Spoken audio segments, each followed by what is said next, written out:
सुगंधा और उसकी सास कांता के बीच एक अजीब सी जंग रहती थी। ये जंग थी किचन में कौन ज्यादा अच्छा काम करेगा और घर के सदस्यों के दिल जीतेगा।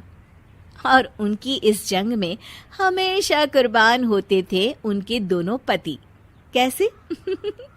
आइए देखते हैं इस किचन पॉलिटिक्स की कहानी में।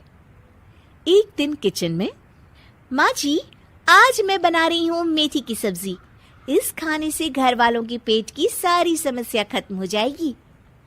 और मैं बना रही हूँ तड़के वाली छाछ, जिसे पीते ही गैस की समस्या कभी नहीं होगी।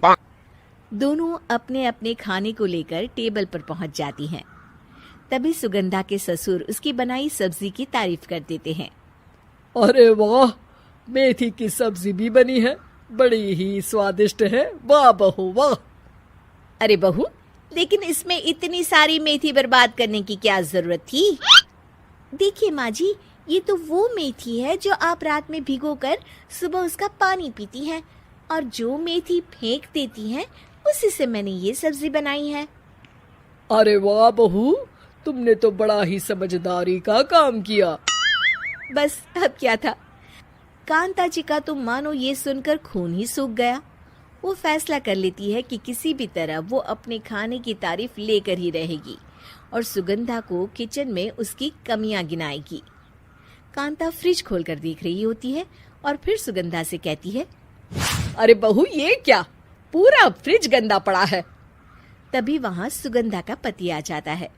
वो सुगंधा को डांट कर कहता है, सुगंधा, तुम्हें कितनी बार कह रखा है कि वायरस फैल रहा है, साफ सफाई का पूरा ख्याल रखना है, लेकिन तुम किचन में इतनी गंदगी रखोगी तो कैसे चलेगा। सुगंधा सास की तरफ देखती है जहां वो मुस्कुरा रही होती है। सुगंधा समझ जाती है कि सास ने उससे बदला लेने के लिए ये सब किया है। दोनों रात के खाने की तैयारी में लग जाती हैं। दोनों ना एक दूसरे की तरफ देखती हैं और ना ही एक दूसरे से बातें करती हैं।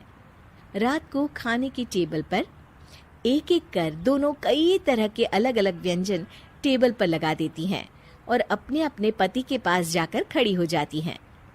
अरे खाइए जी खाइए, मैंने बड़ी मेहनत से बनाया है। प्लेट में वो खाना डालती हैं।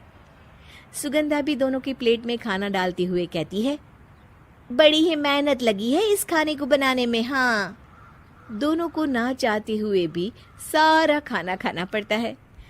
कहीं दही तो कहीं मलाई तो कहीं मसाला। और इन सब के बाद दोनों बड़ी ही मुश्किल से अपने कमरे में सोने जाते हैं। लेकिन अगली सुबह सुगंधा का पति चिल्ला रहा होता है, हाय रे, हाय मेरा तो पेट खराब हो गया, हाय माँ बहुत दर्द हो रहा है। तो वहीं कांता के कमरे से भी कुछ ऐसी ही आवाज आने लगती है। हे भगवान, इस सास बहू की लड़ाई हमारी जान लेकर रहेगी। जाओ कोई डॉक्टर को बुला कर लाओ। डॉक्टर आते हैं। दोनों को देखकर कांता और सुगंधा से कहती हैं, देखिए, आप दोनों इन्हें खाने में हल्का ही दीजिएगा। हो सके तो रात का खाना जल्दी खाया करे और वॉक किया करे। इतना कहकर डॉक्टर वहां से चले जाते हैं। जिसके बाद एक बार फिर से दोनों बहुएं किचन में जाती हैं और खाना बनाने में लग जाती हैं। रात में खाने के टेबल पर दोनों एक बार फिर से खाना लगाने लगती है। पापा जी, मैंने ये पतली मूंग की दाल की खिचड़ी के साथ ये पापड़ और पुदीने की चटनी भी बनाई है। अरे बहू, अभी अभी बेचारे पेट की बीमारी से गुजरे हैं, इतना भारी खाना तो डॉक्टर ने भी मना किया है ना। देखिए, मैंने आप दोनों के लिए सूप बनाया है। और दोनों उन लोगों की प्लेट में खाना डालने लगती हैं। तभी दोनों एक साथ बोल पड़ते हैं, बस करो, हमें माफ करो, हमें नहीं खाना इस घर में ना खिचड़ी और ना ही सूप। हम इंसान हैं, एक वक्त में एक ही खाना खा सकते हैं। बस करो, हमें माफ करो, हमें नहीं खाना इस घर में ना खिचड़ी और ना ही सूप। हम इंसान हैं, एक वक्त में एक ही खाना खा सकते हैं। इतना कहकर वो दोनों वहां से चले जाते हैं। कहानी का अंत। आप लोग उम्मीद कर रहे होंगे कि अंत में सब ठीक हो जाएगा। नहीं जनाब, अगर सास बहू के बीच सब ठीक हो जाए तो आप ये सीरीज देखे ही क्यों? तो मजा लीजिए इस चैनल में सास बहू से जुड़ी कहानियों का, क्योंकि ये ऐसा रिश्ता है जिसकी मिठास उसकी खटास में हमेशा ज्यादा ही रहती है।